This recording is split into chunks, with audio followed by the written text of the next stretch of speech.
السلام علیکم ورحمۃ اللہ وبرکاتہ. کیا حال ہے آپ کا؟ کیسا دن گزرا؟ آج کا لیسن شروع کرتے ہیں. زبان کی حفاظت پر احادیث. اس کتاب کے ایک طرف عبارت تحریر ہے اور دوسری طرف صفحہ خالی ہے. کچھ تو نوٹس لکھنے کے لیے ہے اور کچھ عربی عبارت کو دوبارہ اپنے ہاتھ سے لکھنے کے لیے. یعنی آپ کا ہوم ورک یہ ہوگا کہ ہر صفحے پر کم از کم ایک حدیث کو ریپلیکیٹ کریں، یعنی جو ادھر لکھی ہوئی ہے رائٹ سائڈ پہ، جہاں خالی جگہ ملے بائیں طرف اس کو اپنے ہاتھ سے لکھیں. کیونکہ قرآن مجید میں آتا ہے علم بالقلم، اللہ نے قلم کے ساتھ لکھنا سکھایا ہے.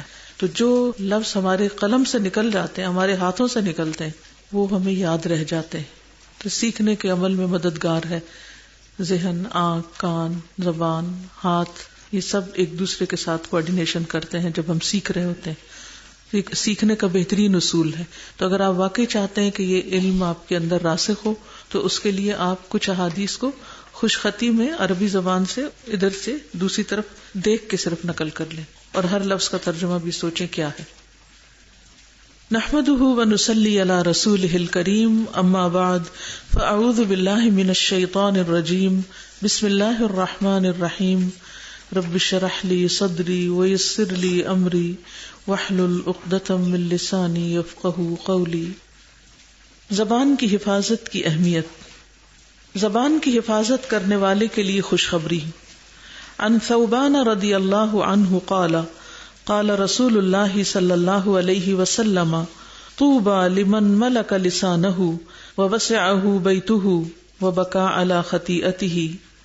سیدنا ثوبان سے مروی ہے کہ رسول اللہ صلی اللہ علیہ وسلم نے فرمایا، خوشخبری ہے اس کے لیے جس نے اپنی زبان پر قابو پا لیا اور اسے اس کے گھر نے کشادگی اور گنجائش دی اور وہ اپنے گناہ پر رویا.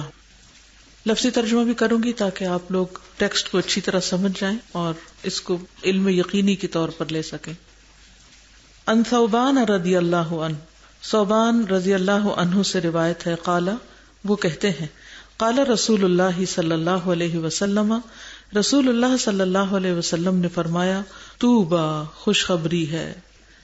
کس کے لیے؟ لمن، واسطے اس کے جس نے ملکا، مالک بنایا، کنٹرول کیا، قابو پایا، لسانہ، اپنی زبان کو، یعنی اپنی زبان پر قابو پایا، اپنی زبان کی ملکیت حاصل کر لی، یعنی اپنی زبان کا خود مالک ہو گیا، اس کو آزاد نہیں چھوڑا. ووسعہ بیتہ، اور وسیع ہو گیا اس پر اس کا گھر، یعنی اس کے گھر نے اس کو کشادگی دی، یعنی گھر میں ہی ساری ضروریات پوری ہو گئی، کہیں اور جانے کی ضرورت نہیں. وبکا، اور وہ رویا، علی خطیئتہ، اپنی خطاؤں پر. تو یہ انسان کی خوش بختی کی علامتیں ہیں کہ وہ اپنی زبان پہ کنٹرول جانتا ہو، اس کے گھر میں اچھی کشادگی اور سہولت ہو، اور وہ اپنی غلطیوں کا اعتراف کر کے ان پہ روتا ہو اور معافی مانگتا ہو. زبان کی حفاظت ستر پوشی کا باعث. من کف غضبہ کف اللہ عنہ عذابہ ومن خزن لسانہ ستر اللہ عورتہ. رسول اللہ صلی اللہ علیہ وسلم نے فرمایا، جس نے اپنے غصے کو روکا اللہ اس سے اپنا عذاب روک لے گا. سبحان اللہ.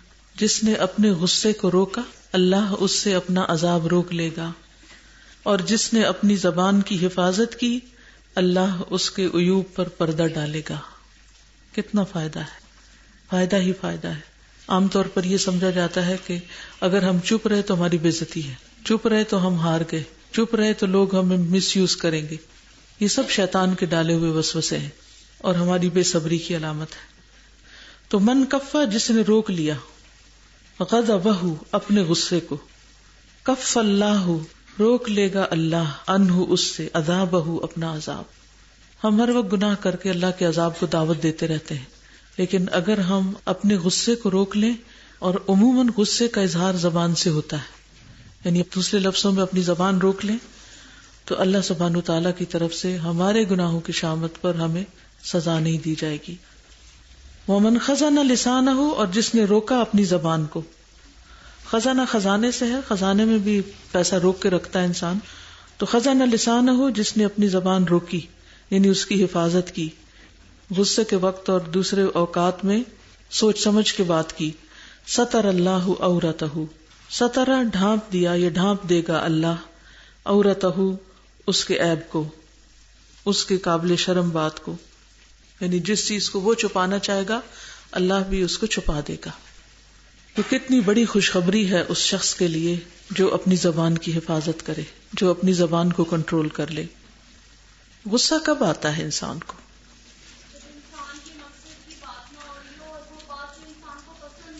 جی، جب انسان کے پسند کے خلاف کوئی بات ہو رہی ہو، یا کوئی آپ کو اریٹیٹ کرے، کوئی آپ کی مخالفت کرے، کوئی آپ کو ٹونٹ کرے، کوئی آپ کو چھیڑے، آپ کی نقل اتارے، یا آپ کو جسمانی اذیت دے، تو اس وقت انسان کے اوپر لازم ہے کہ انسان سوچ سمجھ کر ری ایکٹ کرے، غصے میں نہ آئے. نبی صلی اللہ علیہ وسلم کے ساتھ طائف والوں نے کیا سلوک کیا تھا آپ سب جانتے ہیں، کہ کس طرح وہاں لوگوں نے آپ کو نہ صرف یہ کہ زبانی گالی گلوچ کی بلکہ جسمانی تکلیف بھی دی، کہ آپ کے جسم سے خون بہہ بہہ کر آپ کے پاؤں میں جم گیا تھا. اور جب آپ آ کر ایک باغ میں پناہ لیتے ہیں تو جبریل علیہ السلام آپ کے پاس آتے ہیں اور آپ سے بدلے کی بات کرتے ہیں کہ اگر آپ کہیں تو میں 2 پہاڑوں کے درمیان ان کو پیس کے رکھ دوں. تو آپ کیا جواب دیتے ہیں؟ اس وقت اتنی تکلیف سہنے کے بعد کیا آپ کو غصہ نہیں ہوگا؟ ہمیں تو کوئی ایک چونٹی کاٹ دے، ایک زبان سے کچھ کہہ دے تو ہم چیخ اٹھتے ہیں. اور یہاں آپ دیکھیے کہ سنگ دلی کی انتہا ہے اور تکلیف کی انتہا ہے. تو آپ کا جواب کیا ہوتا ہے؟ بل ارجو ان یخرج من اصلابہم من یعبد اللہ وحدہ لا یشرک بہ شیئا. بل ارجو، بلکہ میں امید رکھتا ہوں. اس حال میں بھی آپ کتنے پازیٹیو ہیں.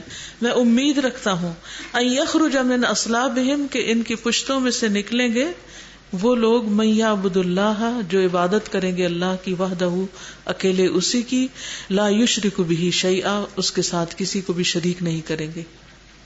اتنے ظالموں کے لیے بھی ایسی خیر خواہی. غصے کا یہ جواب کیسا ہے؟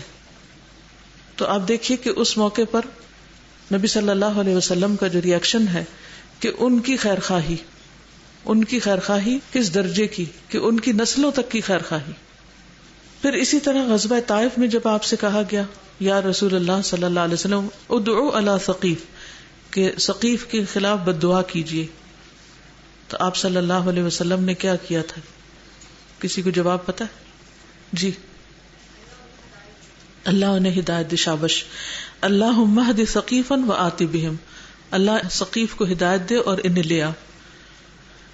فتح مکہ کے موقع پر جب آپ مسجد حرام میں داخل ہوئے اور بت وغیرہ توڑ دیے تو اس موقع پر مکہ والے ڈرے ہوئے تھے کہ اب ہمارے ساتھ نہ جانے کیا معاملہ ہوتا ہے. تو آپ نے کیا معاملہ کیا تھا؟ آپ نے ان کو وہی کہا تھا جو یوسف علیہ السلام نے اپنے بھائیوں سے کہا تھا. کیا؟ لا تثریب علیکم اليوم یغفر اللہ لنا اذهبوا فانتم الطلقاء.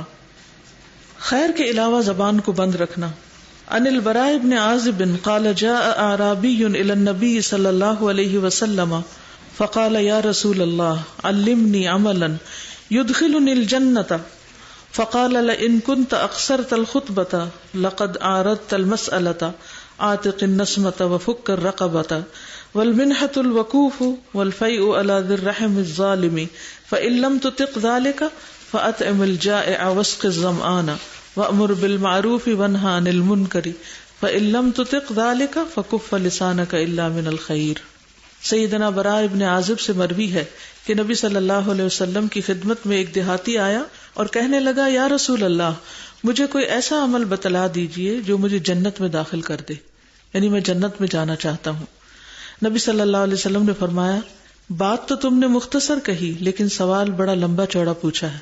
تم اکیلے پورا غلام آزاد کر دو یا غلام کی آزادی میں تم اس کی مدد کرو، اور زیادہ دودھ دینے والی اونٹنی اور مال کا عطیہ ایسے رشتہ دار کو دو جو ظالم ہو. اگر تم میں اس کی طاقت نہ ہو تو بھوکے کو کھانا کھلا دو اور پیاسے کو پانی پلا دو. نیکی کا حکم دو اور برائی سے روکو. بس اگر یہ بھی نہ کر سکو تو اپنی زبان کو خیر کے علاوہ بند رکھو. ان البراء بن عازب، براء بن عازب سے روایت ہے، قالا کہتے ہیں جاء اعرابی، آیا ایک اعرابی بدو دیہاتی، الی النبی صلی اللہ علیہ وسلم، نبی صلی اللہ علیہ وسلم کے پاس. صحابہ کرام تو سوال کم کیا کرتے تھے اور وہ اس انتظار میں رہتے تھے کہ باہر سے کوئی شخص آئے اور وہ پوچھے تو ہمیں بھی کچھ علم حاصل ہو جائے. تو اس نے آ کے کہا فقال یا رسول اللہ بولا اے اللہ کے رسول صلی اللہ علیہ وسلم علمنی، سکھائیے مجھے عملاً ایسا عمل یدخلنی الجنت، جو داخل کر دے مجھے جنت میں، جنت میں لے جانے والا کوئی کام بتائیے کہ میں وہ کر سکوں. فقالا، تو فرمایا لئن کنت، البتہ اگر تو نے اکثرتا مختصر کیا، قصر نماز ہوتی ہے نا کم کرنا، مختصر کیا الخطبۃ بات کو، یعنی جو بات تم نے کہی وہ بہت چھوٹی ہے. لقد عارضت، البتہ تحقیق لمبا چوڑا کیا تم نے، یعنی عرض کہتے ہیں نا چوڑائی کو، المسئلہ سوال، یعنی اگرچہ لئن کنت کو یوں ترجمہ کر لیں، اگرچہ مختصر کی تم نے بات لیکن لمبا چوڑا کیا سوال. جواب کیا ہے؟ جنت میں جانا چاہتے ہو تو عاتق النسمۃ، عاتق آزاد کر دو، النسمۃ جان کو، ایک جان آزاد کرو یعنی غلام آزاد کرو. وفک الرقبہ، اور گردن چھڑاؤ. نسمہ میں تو پوری جان ہے اور رقبہ میں گردن کی آزادی کے لیے یعنی تم اپنا حصہ ڈالو. والمنحۃ الوقوف، اور عطیہ دودھ دینے والی اونٹنی کا، منح کہتے ہیں عطیہ، وقوف دودھ دینے والی اونٹنی. والفیء، اور فیء مال غنیمت کو کہتے ہیں نا جو جنگ کے بغیر ہاتھ آتا ہے، تو مراد یہاں مالی عطیہ ہے یعنی مال کا تحفہ. علی ذی الرحم الظالم، اس رشتہ دار کو جو ظالم ہو، ظالم رشتہ دار کو مال کا تحفہ دو. فإن لم تطق، پھر اگر تمہیں طاقت نہ ہو، ذالک اس کی، یعنی ان میں سے کوئی چیز نہیں کر سکتے، نہ تم جان آزاد کر سکتے ہو، نہ کسی کی رہائی میں مدد کر سکتے ہو، نہ دودھ دینے والی اونٹنی تم تحفے میں دے سکتے ہو، نہ مال کا تحفہ دے سکتے ہو، تو پھر کیا کرو؟ یعنی یہ بڑے بڑے کام ہیں اگر، تو پھر فأطعم الجائع، بھوکے کو کھانا کھلا دو. جنت میں جانا چاہتے تو بھوکے کو کھانا کھلا دو. وسق الظمآن، پیاسے کو پانی پلا دو. وأمر بالمعروف، نیکی کا حکم دو. ونہی عن المنکر، برائی سے روکو. فإن لم تطق ذلک، پھر اگر یہ بھی طاقت نہ ہو، نہ کھلا سکتے ہو، نہ پلا سکتے ہو، نہ کسی کو کچھ سمجھا سکتے ہو، نہ کسی غلط کام کرنے والے کو روک سکتے ہو، فکف لسانک، تو اپنی زبان کو ہی روک لو. الا من الخیر، سوائے خیر کے. سوچئے ساری نیکیاں ایک طرف اور زبان کا روکنا ایک طرف. کچھ بھی نہیں کر سکتے تو زبان روک لو. اگر کسی کو تکلیف نہیں دو گے، اگر برا نہیں کرو گے، تو زبان کی اصلاح ہی تمہیں جنت میں لے جانے کے لیے کافی ہو جائے گی. اس میں ہم دیکھتے ہیں کہ یوسف علیہ السلام کی مثال ہمارے سامنے ہے کہ جب بھائیوں نے ان کے ساتھ جو کیا سو کیا، اور کئی سال گزرنے کے بعد جب وہ بھائی ان کے سامنے آئے تو کس طرح ان کو اپنا تعارف کرایا. کسی قسم کی کوئی بات انہیں یاد نہیں کرائی، کوئی تان و تشنیع نہیں کی، کوئی انتقام نہیں لیا، بلکہ کہتے ہیں هل علمتم ما فعلتم بیوسف، کیا تم جانتے ہو جو تم نے یوسف کے ساتھ کیا تھا؟ وانتم جاہلون، اور تم جاہل تھے، لا علم تھے. یعنی اتنی بڑی بات، اور ساری زندگی پر وہ یہی سوچ کے ان کے اندر حوصلہ اور تسلی ہوگی کہ میرے بھائی ناسمجھ تھے اس لیے انہوں نے میرے ساتھ یہ کیا.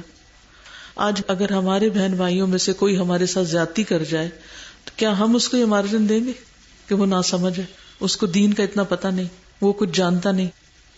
هل علمتم، کیا مہذبانہ انداز ہے. وہ یہ بھی تو کہہ سکتے تھے تمہیں پتا تم اس وقت کہاں کھڑے ہو، تمہیں پتا ہے تم نے کیسے کیسے کرتوت کیے، کیا کیا ظلم کیے.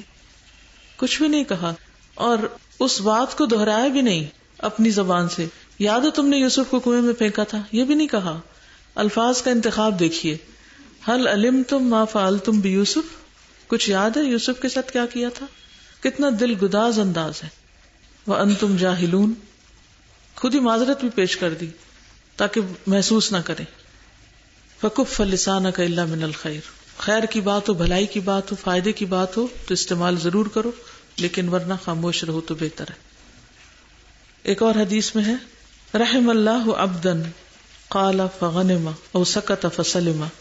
نبی صلی اللہ علیہ وسلم نے فرمایا اللہ اس بندے پر رحم کرے، یعنی نبی صلی اللہ علیہ وسلم کی دعا ہے اس شخص کے لیے. قال، جس نے کوئی بات کی، فغنم تو فائدہ مند بات کی، فائدہ پہنچایا غنیمت سے. او سکت یا خاموش رہا، فسلم تو سلامت رہا. بات کی تو فائدے کی اور نہیں کی چپ رہا تو ویسے ہی سلامت رہا. یعنی خاموشی سلامتی ہی سلامتی، خاموشی میں بھلائی ہی بھلائی. ایمان کے بعد کرنے کا کام. عن سفیان ان رجلا قال یا رسول اللہ اخبرنی امرا فی الاسلام لا اسأل عنہ احدا بعدک قال قل آمنت باللہ ثم استقم قال یا رسول اللہ فأی شیء اتقی قال فاشار بیدہ الی لسانہ. سیدنا سفیان سے مروی ہے کہ ایک آدمی نے عرض کیا یا رسول اللہ صلی اللہ علیہ وسلم مجھے اسلام کے حوالے سے کوئی ایسی بات بتا دیجیے کہ مجھے آپ کے بعد کسی سے پوچھنے کی ضرورت ہی نہ رہے. آپ صلی اللہ علیہ وسلم نے فرمایا کہو میں اللہ پر ایمان لایا پھر اس پر ثابت قدم رہو. اس نے کہا میں کس چیز سے بچوں؟ اس پر نبی صلی اللہ علیہ وسلم نے اپنی زبان کی طرف اشارہ کیا. لفظی ترجمہ دیکھیے. ان سفیان رضی اللہ عنہ سے روایت ہے ان رجلا کہ بے شک ایک شخص نے قالا کہا یا رسول اللہ اے اللہ کے رسول اخبرنی مجھے خبر دیجئے امرن ایک کام کی فی الاسلام میں اسلام میں، یعنی کوئی کام بتا دیجئے مجھے اسلام میں اسلام کے حوالے سے. لا اسألو نہ میں پوچھوں عنہ اس کے بارے میں احدن کسی سے بعد کا آپ کے بعد، یعنی پھر آپ کے بعد مجھے کسی اور سے کچھ پوچھنے کی ضرورت نہ رہے. دوسرے لفظوں میں کہ مجھے کوئی عمل کی بات بتا دیجئے. قال فرمایا قل آمنت باللہ کہہ دیجئے میں ایمان لایا اللہ پر. ثم استقم پھر استقامت اختیار کرو، یعنی مومن ہی رہو، ایمان پر ہی رہو. قال یا رسول اللہ بولا اے اللہ کے رسول صلی اللہ علیہ وسلم فأی شیء اتقی کس چیز سے میں بچوں؟ یعنی کرنے کا کام تو آپ نے بتا دی یہ کرو، اب نہ کرنے کا کام مجھے بتا دیجئے. قال فاشار بیدہ الی لسانہ کہتے ہیں کہ آپ نے اشارہ کیا اپنے ہاتھ کے ساتھ اپنی زبان کی طرف. کیسے؟ اپنے ہاتھ کے ساتھ اپنی زبان کی طرف اشارہ کیا کہ اس سے بچ کے رہو. تو ان ساری حدیثوں سے کیا بات پتہ چل رہی؟ خاموشی زیادہ بہتر ہے، یعنی بولنا اس وقت بہتر ہے جب فائدہ مند ہو، ورنہ خاموشی بہتر ہے. جی استاذہ پیچھے غصے کی بات ہوئی تو میرا مشاہدہ یہ ہے کہ غصہ اور اکثر لوگ جب بہت اونچا بولتے ہیں اور چیختے چلاتے ہیں دوسروں پر تو اکثر وہ ایسے موقعوں پر کرتے ہیں جب ان کے پاس دلیل نہیں ہوتی. جی دلیل کے بغیر بات کرتے ہیں اور دوسرے کو دبانے کی کوشش کرتے ہیں غصے سے اور زور سے بول کے. بالکل. اور ان احادیث میں سے کسی حدیث کے حوالے سے کوئی بات کہنا چاہے؟ جی استاذہ سبھی حدیث میں آ رہا ہے کہ آپ اپنی زبان کو روکیں تو restrain this it is the foundation of religion. تو جتنی بھی احادیث ہم نے ابھی تک پڑھی اس کا یہی اس کا سمری ہے کہ اگر آپ اس کو ریسٹرین کرتے ہیں تو یہی تو ہمارے ریلیجن کا فاؤنڈیشن ہے، ورنہ تو کیا کرایا سب ضائع ہو جائے گا. ٹھیک ہے، گڈ. آگے چلتے ہیں. لمبی خاموشی لازم ہے. ایک حدیث میں ہے علیک بحسن الخلق وطول الصمت فوالذی نفسی بیدہ ما عمل الخلائق بمثلہا. نبی صلی اللہ علیہ وسلم نے فرمایا تم پر اچھا اخلاق اور طویل خاموشی لازم ہے، اس ذات کی قسم جس کے ہاتھ میں میری جان ہے، مخلوقات نے کوئی ایسا عمل نہیں کیا جو ان دو نیکیوں کے برابر ہو. علیکا تم پر لازم ہے، بحسن الخلق اچھا اخلاق، وطول الصمت اور لمبی خاموشی. فوالذی پس قسم ہے اس ذات کی، نفسی بیدہ میری جان اس کے ہاتھ میں ہے، یعنی اللہ کی قسم، ما عملہ نہیں عمل کیا، الخلائق مخلوق نے، مخلوقات نے، جمع ہے خلق کی، بمثلہا ان کے برابر، ان جیسا. کون سے دو عمل؟ حسن اخلاق اور لمبی خاموشی. یہ بہترین اعمال ہیں جو مخلوق نے کیے. قیامت کے دن سب سے بھاری نیکی جو ہے میزان کے اندر لوگوں کے ساتھ معاملہ کرنے میں وہ اخلاق کی ہے، اور اللہ سبحانہ تعالیٰ کے ساتھ معاملہ کرنے میں توحید کی، لا الہ الا اللہ سب سے وزنی ہوگا. زبان لمبی قید کی محتاج ہے. ان عبداللہ ابن مسعود رضی اللہ عنہ قال والذی لا الہ غیرہ ما علی ظہر الارض من شیء احوج الی طول سجن من لسان. سیدنا عبداللہ بن مسعود سے روایت ہے، فرماتے ہیں مجھے اس ذات کی قسم جس کے علاوہ اور کوئی معبود برحق نہیں، روئے زمین پر زبان سے زیادہ لمبی قید و بند کی محتاج اور کوئی چیز نہیں ہے. کسی کو قید کب کیا جاتا ہے؟ جب اس سے کوئی خطرہ ہو. یا اس نے کوئی جرم کیا ہو، کوئی چوری کی ہو، قتل کیا ہو، کوئی الزام ہو اس پر. تو جتنے بھی قیدی ہیں دنیا میں اور لمبی لمبی قیدیں کاٹ رہے ہیں، ان میں سب سے زیادہ لمبی قید تو زبان کی ہونی چاہیے، کیونکہ سب سے زیادہ جرائم زبان کرتی. بعض اوقات عملی طور پر تو کسی کو قتل نہیں کرتی، لیکن کسی پر الزام لگا کر، کسی کی عزت کو پامال کر کے اس کا جو قتل کرتی ہے اس کا کوئی نعم البدل نہیں. ان عبداللہ ابن مسعود، عبداللہ بن مسعود سے روایت ہے رضی اللہ عنہ، اللہ ان سے راضی ہو جائے، قالا کہتے ہیں، والذی قسم ہے اس ذات کی، لا الہ غیرہ نہیں کوئی الہ اس کے سوا، ما علی ظہر الارض نہیں زمین پر، زمین کی پشت پر، من شیء کوئی بھی چیز، احوجا جو زیادہ محتاج ہو، الی طول سجن لمبی قید کی، من لسان زبان سے. یاد رکھیے یہ مرفوع حدیث نہیں ہے، یہ عبداللہ بن مسعود کا قول ہے. خاموشی میں نجات ہے. انک لن تزال سالما ما سکت فاذا تکلمت کتب لک او علیک. رسول اللہ صلی اللہ علیہ وسلم نے فرمایا، جب تک تم خاموش رہو گے سلامت رہو گے، پھر جب تم بولو گے تو یا تمہارے حق میں لکھا جائے گا یا تمہارے خلاف لکھا جائے گا. انکا بے شک تم، لن تزال ہمیشہ رہو گے، سالمن سلامت، سلامت ہی رہو گے، ما سکتا جب تک چپ رہو گے. پھر وہی بات کہ اگر زبان کنٹرول میں ہے تو سلامتی ہی سلامتی ہے. فاذا تکلمت پھر جب تم بات کرو گے، کتب لک او علیک یا تمہارے حق میں لکھی جائے گی بات یا تمہارے خلاف لکھی جائے گی. تو اگر ہم آج کا ہی اپنا جائزہ لیں کہ جب سے صبح سے اٹھے ہیں ہم، اس وقت سے لے کر اب تک جتنی بھی باتیں ہم نے کی ہیں، ان میں سے اکثر تو ہمیں یاد ہی نہیں ہوگی، لیکن جتنی بھی یاد ہے ان کے بارے میں خود اپنا محاسبہ کریں کہ وہ حق میں لکھی گئی یا خلاف لکھی گئی، وہ کہاں لکھی گئی ہوگی. کیونکہ وہ کہیں تو لکھی جاتی، ہوا میں تھوڑی اڑ جاتی. ہم جب بولتے ہیں تو ہم سمجھتے ہیں بس بولے، منہ سے لفظ نکلا اور ہوا سے اڑ گیا، بات ختم ہو گئی، لیکن وہ ختم نہیں ہوتا، وہ ہمیشہ کے لیے ریکارڈ ہو جاتا ہے. ما یلفظ من قول الا لدیہ رقیب عتید. پھر وہ سب کچھ جمع ہو رہا ہے، اعمال نامے اکٹھے ہو رہے ہیں، ساری زندگی کے نام اعمال اکٹھے ہو کے پھر ان کا وزن ہوگا.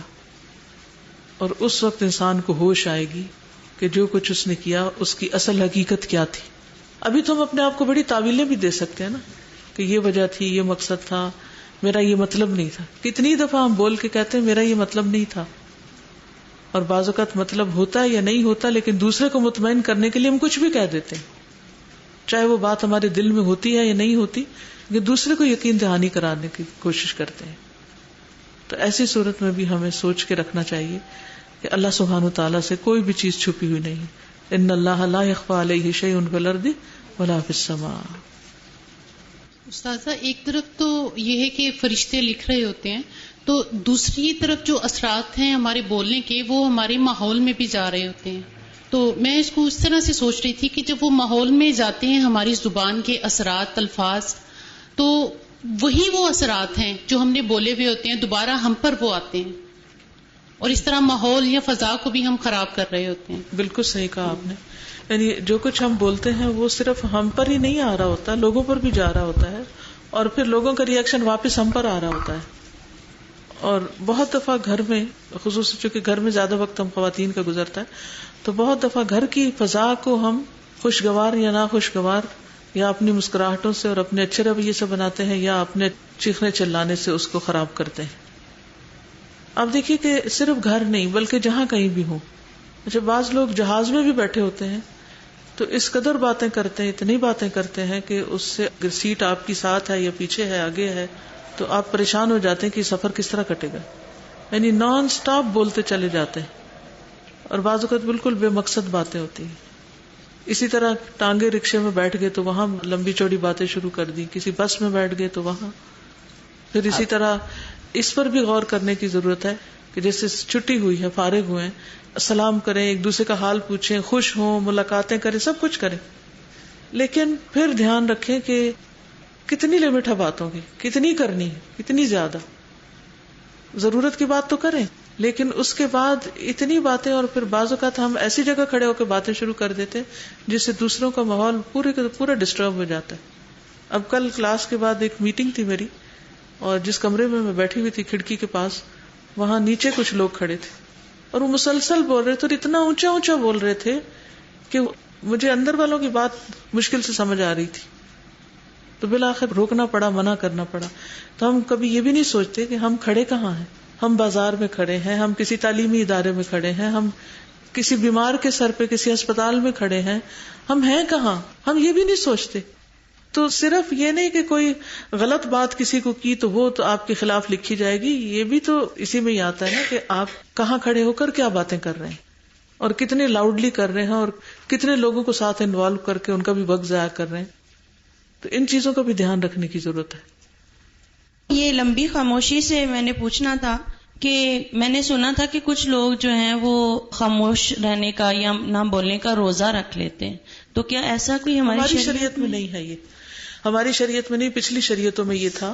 جیسے زکریا علیہ السلام کو جب حضرت یحییٰ کی پیدائش کی خوشخبری دی گئی تو اس وقت یہ کہا گیا کہ آپ 3 دن کسی سے بات نہیں کریں گے سوائے اشاروں کے. اور حضرت مریم کو جب حضرت عیسیٰ علیہ السلام پیدا ہوئے تو اس وقت ان کو کیا کہا گیا؟ فَلَنْ أُكَلِّمَ الْيَوْمَ إِنسِيًّا، کہ آپ لوگوں کو بتا دیجئے کہ آج میں کسی سے بات نہیں کروں گی. جی السلام علیکم. استاذہ، یہ لمبی خاموشی کی جو بات ہے تو اکثر ہم خواتین تھوڑی دیر ذرا زیادہ دیر خاموش رہنا پڑے تو بہت بے چارہ سا سمجھنے لگتی ہیں اپنے آپ کو، اور اسپیشلی پھر بچوں سے گلے کرتی ہیں کہ فلاں نہیں میرے پاس بیٹھا. اور جب بیٹھتے ہیں تو اکثر لوگ ڈسکس ہوتے ہیں، اور میں نے یہ دیکھا ہے کہ لمبی خاموشی ہی جب ہوتی ہے تو آپ غور و فکر کرتے ہیں. جو غور و فکر کی عادت ہے وہ لمبی خاموشی کے ساتھ، کیونکہ وہ اس فیز میں جانے میں بھی وقت لگتا ہے نا. یعنی غور و فکر یہ نہیں ہوتا کہ ادھر آپ نے منہ بند کیا ادھر غور و فکر شروع ہو گیا. جب آپ کافی دیر تک خاموشی اختیار کرتے ہیں تو غور و فکر کا ڈیپتھ کا پروسیس شروع ہوتا ہے. ایک ریکویسٹ ہے سب خواتین سے کہ جب وہ سڑک پر کھڑے ہو کے بچوں کو سڑک والی سائڈ پہ کھڑے ہو کے بحث مباحثہ کرتی ہیں وہ نہ کیا کریں. ایک اور آپ سے درخواست تھی کہ یہ ذرا پلیز بتا دیں کہ ظالم رشتہ دار کو کیوں دیا جائے مال؟ تاکہ اس کا ظلم ختم ہو جائے، دل جیتنے کے لیے. جزاک اللہ. اچھا سوال ہے آپ کا، کیونکہ عام طور پر ہم کس کو تحفہ دیتے ہیں؟ جس سے ہمیں محبت ہوتی، یا پھر ہم ریٹرن کر رہے ہوتے ہیں، اس نے ہمیں کچھ دیا تو ہم بھی اسے دے دیں. یہ بھی اپنی جگہ ٹھیک ہے، لیکن اس کو دینا جو ہمیں کبھی نہ دے، اس کو دینا جو ہمارے ساتھ ظلم کرے، وہ اس کا منہ بند کرنے کے لیے بہت فائدہ مند ہوگا، تعلقات اچھے ہو جائیں گے. جی جی استاذہ، کل مجھے لیسن یاد کرتے ہوئے جب میں حسائد السنتم پر پہنچی کہ کٹی کھیتیاں زبان کی، تو مجھے ایسا لگا جیسے زبان ایک تلوار ہے جو کہ لوگوں کے ایموشنز کو، لوگوں کی ایگو کو کاٹ کاٹ کے، ان کے دلوں کو چیر کے، ان کے خیالات کو کاٹ کر کے ڈھیر لگائے. تو بالکل ایک تلوار، اور جیسے لگا جیسے ارد گرد جیسے قتل و غارت ہوئی ہوئی ہے ہر طرف. تو یہ واقعی جو ہے دوسروں کو بالکل کاٹ کے رکھ دیتی ہے. جی استاذہ، یہ حدیث ہے نا کہ آپ پر اچھے اخلاق اور لانگ ٹرم کی جو سائلنس ہے وہ آپ پر ہے. تو سم ٹائمز ایسا ہوتا ہے ہم لانگ ٹرم کی جب خاموشی اختیار کرتے ہیں تو پھر ہمارے اخلاق ڈسٹرب ہو جاتا ہے. تو کچھ اس طرح بتائیں کہ دونوں بیلنس ہو جائے پلیز. یعنی اخلاق سے مراد صرف باتیں نہیں ہیں، کیونکہ ہم اچھا اخلاق کیا سمجھتے ہیں؟ دوسرے کی خوش آمد کرنا، کچھ نہ کچھ بول کے، ہنسی مذاق کر کے، کچھ چٹکلے سناتے رہنا، اس کو عام طور پہ یہ سمجھا جاتا ہے کہ اچھا اخلاق ہے. اچھا اخلاق جو ہے وہ اچھی عادات کا نام ہے، اور دوسرے کی خدمت، دوسرے کی خاطر، دوسرے کے ساتھ آرام سے ٹھہراؤ سے معاملہ، دوسروں کو ڈسٹرب نہ کرنا، بہت ساری چیزیں اس میں آ جاتی ہیں. تو اعتدال ضروری ہے. کہ آپ زیادہ بات نہیں کرتی، ہمیں ٹائم نہیں دیتی، کیونکہ وہ خود بات ہونی ہے نا، اس لیے تو وہ آپ کو بھی انوالو کرنا چاہتے ہیں، اپنے جیسا بنانا چاہتے ہیں. نہیں تو آپ ایسی خاموشی تو اختیار نہ کریں کہ وہ آپ سے کچھ پوچھ رہے ہیں اور آپ بولیں نا. جب ضرورت ہو تو ضرور بولیں. یعنی لمبی خاموشی کا مطلب یہ نہیں کہ ضرورت کی جگہوں پر بھی خاموشی اختیار کی جائے. کوئی آپ سے پوچھ رہا ہے کہ چابی کہاں رکھی ہے تو آپ کہیں کہ فلاں نکلم اليوم انسیہ، یہ تو نہیں ہو سکتا. مجھے لگتا ہے کہ ہم میں سے اکثر خاموشی کا مطلب مسکراہٹ کے بغیر چہرہ لے لیتا ہے. ہم چپ ہوتے ہیں تو ہمارا چہرہ بالکل بلینک سپاٹ ڈراؤنا قسم کا ہو جاتا ہے. تو اگر مسکرا کر کسی کو جواب دے دیا جائے اور آپ زبان بند رہے تو اس میں میرا خیال ہے وہ جو ایک نیگیٹیوٹی پھیل سکتی ہے ہم اس سے بچ سکتے ہیں. بالکل. بچوں کے ساتھ یہ آزما کر دیکھیں کہ مسکرا کے اشاروں سے بات کر کے ان کو سکھائیں کہ کس طرح بغیر بولے بھی بات سمجھائی جا سکتی. استاذہ یہ جو پہلی حدیث ہے اس میں جو ترجمے میں آ رہا ہے کہ اسے اس کے گھر نے کشادگی و گنجائش دی، تو جیسے ہمیں معلوم ہے کہ ہر چیز تسبیح کرتی ہے، تو ایسا لگ رہا تھا کہ جیسے گھر بھی ایک کوئی لیونگ چیز ہے اور وہ جو گھر کے رہنے والے ہیں سکون اور کشادگی بے شک وہ چھوٹا کیوں نہ ہو، کتنی ان کو یہ سہولت جو ہے وہ گھر کی وجہ سے مجھے لگ رہا تھا کیسے مل رہی ہے. گھر میں گھر والے بھی ہوتے ہیں نا، تو گھر والے ایکسپٹ بھی کرتے ہیں. گھر کشادگی دیتا ہے یعنی وہ اس کو اڈاپٹ کرتے ہیں. کتنے لوگ ایسے ہیں کہ جن کو گھر والے کک آؤٹ کر دیتے ہیں، یعنی وہ گھر بستے نہیں ہیں. جی. اور یہ جو دوسری بات تھی کہ آپ صلی اللہ علیہ وسلم نے اپنی زبان کی طرف اشارہ کیا، اس وقت مجھے ذہن میں یہ آ رہا تھا کہ یہ بھی ایک عمل ہو سکتا تھا کہ اسی کو کہتے کہ یہ نکالو منہ سے. تو یہ مجھے بہت خوبصورت بات لگی. جی، یعنی اپنے عمل سے سکھایا. ٹھیک ہے. اساتذہ مجھے ہمیشہ شکایت رہتی تھی کہ ماما مجھے لیسن جلدی یاد نہیں ہوتا یا یاد ہوتا ہے تو بہت جلدی بھول جاتا ہے، اسکول میں بھی کالج تک بھی. اساتذہ جب سے میں نے اسلام آباد سے 1 سال کا کورس کیا تو مجھے ظاہر سی بات ہے زبان کی حفاظت کا تھوڑا بہت آئیڈیا ہوا. تو میں نے جب خاموش رہنا شروع کیا تو سازا مجھے نہیں سمجھ آتی کہ مجھے اس طرح محنت نہیں کرنی پڑتی. الحمدللہ غور و فکر کا بہت ہو گیا، اور 1-2 دفعہ دیکھا اور پہلے میں محنت کر کے مر جاتی تھی، لیکن اگلے دن جب پیپر دینے جانا یا اسسمنٹ ہوتی تو بھول جانا. تو الحمدللہ کہ اب کوئی بھی چیز کی اس طرح وہ رہتی ہی نہیں ہے کہ مجھے اتنا کانفیڈنٹ رہتا ہے کہ مجھے پتا ہوتا ہے ہاں جو میں نے یاد کر لیا ہے نا کہ وہ مجھے بھول نہیں سکتا، اور سادہ واقعی ایسا ہوتا ہے کہ مجھے نہیں بھولتا. الحمدللہ. استاذہ کل میں نے آپ سے شیئر کیا تھا کہ میں نے اپنے بیٹے سے کہا کہ میرے درد ہو رہی ہے، تو وہ کہتا ہے کہ اماں یہ تو روز کی بات ہے، کچھ اور کریں. میں نے اسی وقت سوچ لیا استاذہ، میں نے اللہ سے کہا کہ یہ جو میں کرنے جاتی ہوں دین اپنے لیے سیکھتی ہوں، ان پہ احسان تو نہیں ہے، میں گھر والوں پہ شاید بار بار جتاتی ہوں تو یہ اس طرح اس نے فیل کیا، اب میں نہیں کہوں گی. کل ہی استاذہ ایسا ہوا کہ میں گئی ہوں اور رات کو میرا بیٹا آیا، میں اس کے ساتھ بیٹھ کھانا شانا کھایا تو لیٹنے لگی ہوں تو کہتا اماں آپ کے کندھے درد ہو رہے ہوں گے. میں کہا نہیں بیٹا نہیں ہو رہے. کہتا نہیں مجھے پتا ہو رہے ہوں گے. میں کہا نہیں اب کبھی نہیں ہوں گے. تو استاذہ آپ یقین کریں اس نے دودھ کا کپ گرم کر کے مجھے لا کے دیا کہ یہ پی کے سب. یہ اچھے اخلاق کا رسپانس ہے. مجھے یہ لمبی خاموشی والی حدیث سے یہ بات سمجھ آ رہی تھی کہ ہم نے یہ قرآن میں پڑھا کہ کائنات کی ہر چیز جو ہے وہ اللہ کی تسبیح کر رہی ہے. تو مجھے اس چیز کی سمجھ آ رہی ہے کہ لمبی خاموشی جو ہے آپ موقع دیتے ہیں کہ آپ کائنات کی تسبیح میں خلل نہیں ڈالتے. آپ کی خاموشی جو ہے وہ کائنات کی تسبیح کو ڈسٹرب نہیں کرتی اور اپنی تسبیح کا بھی موقع مل جاتا ہے. ہاں جی. اور اس چیز سے الحمدللہ جو ہے نا میوزک سے جان چھوٹ گئی کہ اگر میں اس کو چلاؤں گی یا میرے گھر میں یہ چل رہا ہے تو پھر یہ ساری چیزوں کی جو تسبیح ہے وہ ڈسٹرب ہوگی اس میوزک سے. یہ حرام ہے. چلیے